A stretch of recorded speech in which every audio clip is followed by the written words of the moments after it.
요놈도 돈 안 내면 압류. 요놈도 돈 안 내면 압류. 이렇게. 그런데 카드 회사는 여기는 이제 공공기관이잖아요. 공기관이잖아요. 국가나 지방자치단체니까 공적기관이죠. 공기관은 뭘 한다? 돈 안 내면 압류를 해요. 압류를. 바로. 압류. 그런데 카드 회사는 돈을 안 주면 가압류를 해요. 뭔 압류를 한다? 가압류를 해요. 그런데 카드 회사 B는 그다음에 친구 C는 잘 보세요. 가압류를 했어요. 돈 안 갚으니까. 친구 D는 가압류를 안 했어요. 돈 안 갚으면. 그럼 그 차이점이 뭘까요? 왜 어떤 친구 한 사람은 가압류를 하고 어떤 친구 한 사람은 가압류를 안 했을까요? 그 이유가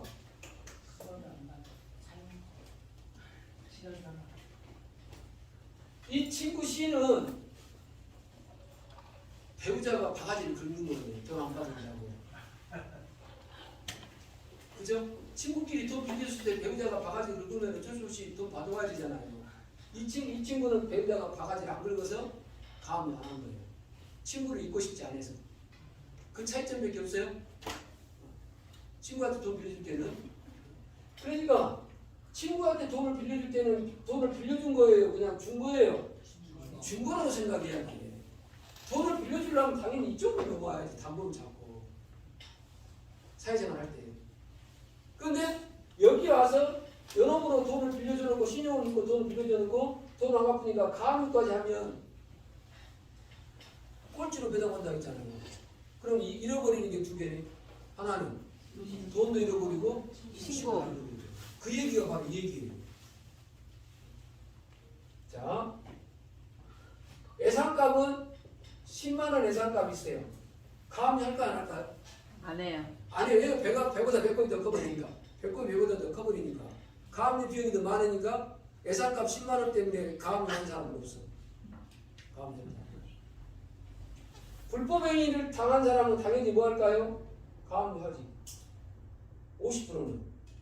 보증금 반환 채권 있는 사람도 가압류를 하고. 자, 봅시다. 그런데 내가 전세권을 갖고 있으면 가압류를 할 필요가 있을까 없을까요? 없지. 왜 그런지 봅시다. 저당권을 갖고 있으면 가압류를 할 필요가 없어요. 왜 그러냐면 요놈은 공공기관은 가압류라는 제도가 없어요. 바로 압류예요. 이게 공매예요. 이게 공매.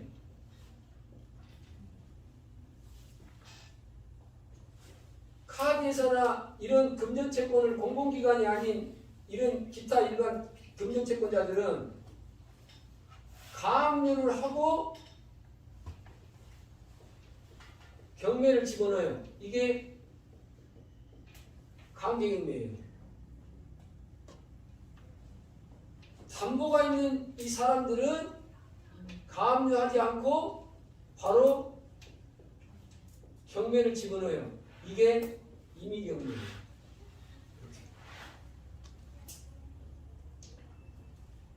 이게 공매. 공매를 하는 사람들은 가압류 한다 안 한다? 안 한다. 강제경매 나온 사람들은 못하고 가압류하고 대부분 가압류를 하고 강제경매 집어넣어요. 임의경매 하는 사람들은 전세권이나 저당권 있는 사람들은 가압류 한다 안 한다? 안 하고 바로 뭘 넣는다? 임의경매 집어넣는. 이제 이해가 되시죠? 이해가. 그래서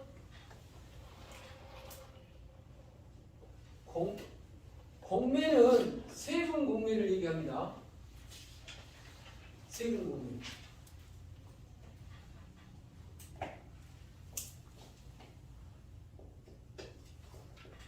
캠코 공매가 있고 유용기간 경매가 있거든요.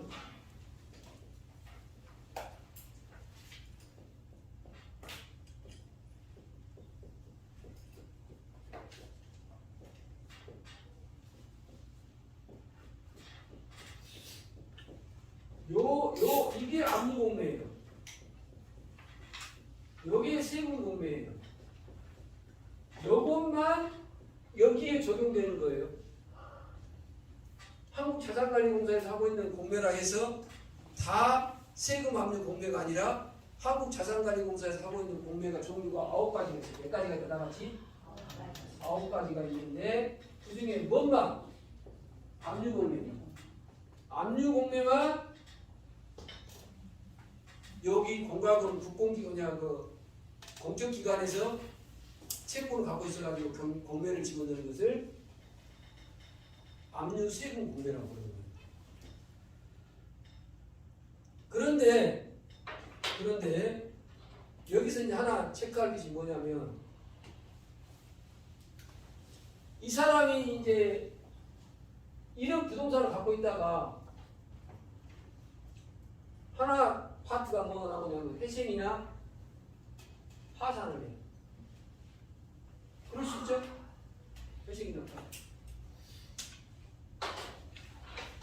그러면 변제 계획서를 넣는데 예를 들어서 누구부터 돈을 받아야 한다고 변제안을 만들어 놓으면 법원에서 변제안에 대해서 이제 변제 계획서에 대해서 승인할 때 채권자들이 다 자기들이 많이 가져가려고 할 거 아닙니까? 그러면 이 변제안에 대해서 채무자의 변제안에 대해서 채권자들이 동의를 하려면 무슨 명확한 근거가 있어야 돼. 명분이 있어야 될 거 아닙니까? 내가 채권이 1억인데 나보고 100만 원만 가져가라고 그러면 누가 그 기분 좋겠냐고요.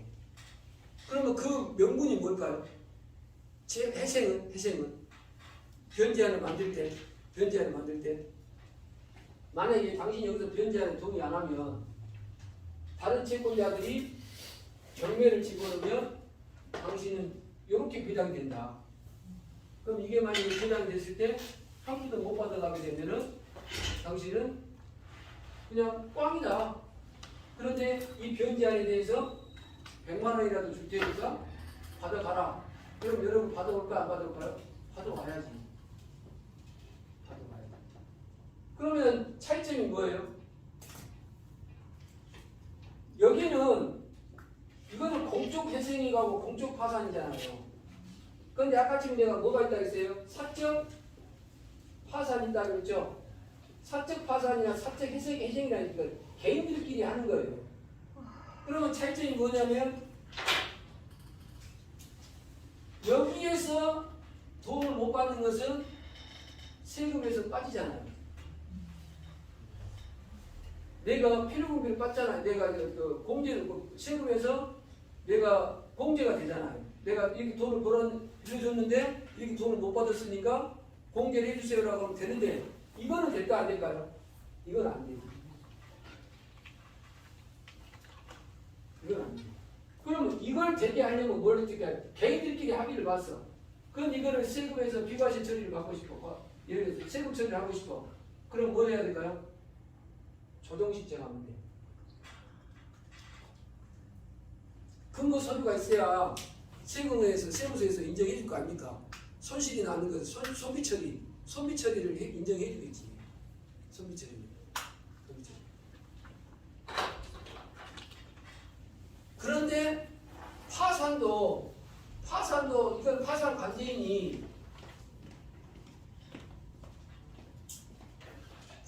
파산 정리를 하거든요. 파산 재산을 팔아가지고 정리하는데 파산 관계인이 임의대로 하면 될까 안 될까요? 안 되겠지. 그러면 뭘 따라야 될까요? 경매나 공매에 관련된 규정을 따라야 할 수밖에 없겠지. 당연히 그러겠죠. 자, 그러니까 경매하고 공매하고 관련된 이제 이 기술이 중요해요. 그러면 공매가 나오든 잘 봅니다. 경매가 나오든 강제경매가 나오든 임의경매가 나오든 경우의 수가 몇 거예요? 하나, 둘, 셋. 그러면 경우의 수가 1번만 나오든 1번과 2번이 나오든 1번과 3번이 나오든 2번과 3번이 나오든 1번, 2번, 3번이 나오든 어떤 경우든지 간에 경매가 중복되든 공매하고 합쳐지든 강제경매가 나오든 임의경매가 나오든지 간에 나오면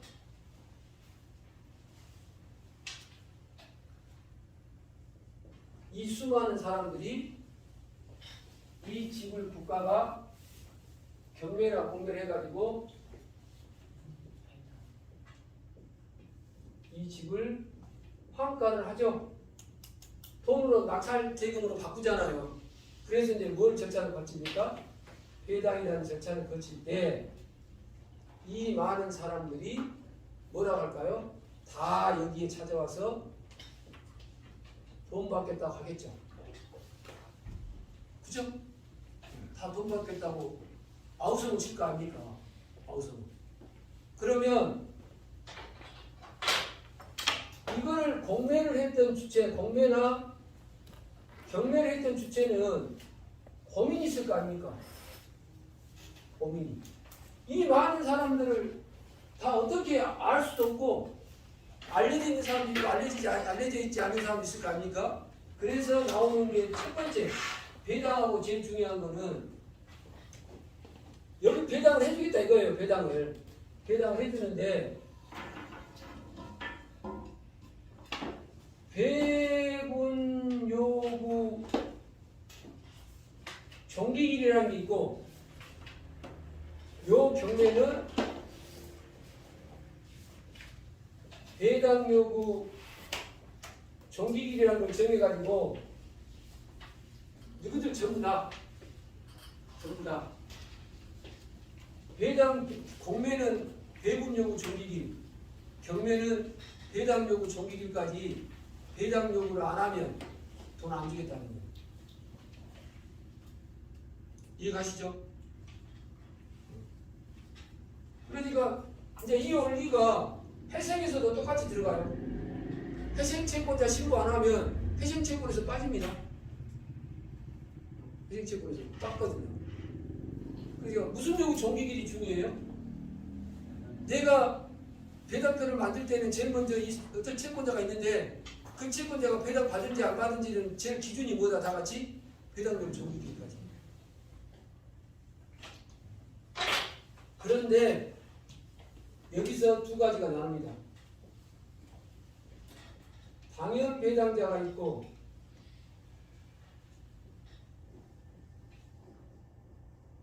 배당 요구